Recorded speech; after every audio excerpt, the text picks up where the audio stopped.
Good morning.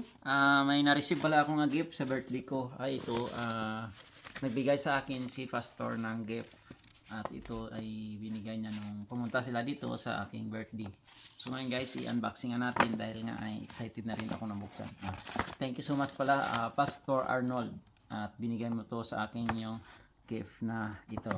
Ayan, buksan natin kung ano naman ito. Simpleng gift lang. Importante mayroon tayong gift na galing sa puso niya. Ayan. Oh, ang ganda naman ito. Oh. Mabigat pa naman. Uy! Sa lulu. Oh, power bank. Oh, yan guys, oh. Icon. Icon siya guys. Napakaganda. Ayan.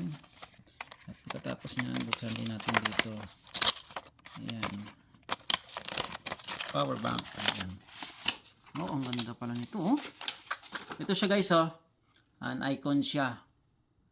No dropping allowed. Ayan. At saka kunan siya, fast charger siya. Ito po siya. Ayan. 10,000 watts siya guys, ang laki. 10,000. So ganito lang siya kanipis at original icon siya. Ayan. Thank you nga pala Pas sa gift mo sa akin. At hindi na ako malulubatan nito sa kaka-Facebook, sa kaka-Reels, at sa kaka-YouTube. Alam mo naman, busy lagi ako Pas. Maraming salamat sa gift mo sa aking birthday, Pastor Arnold Rimotin. Ayan, thank you. Bye-bye and God bless sa'yo Pas.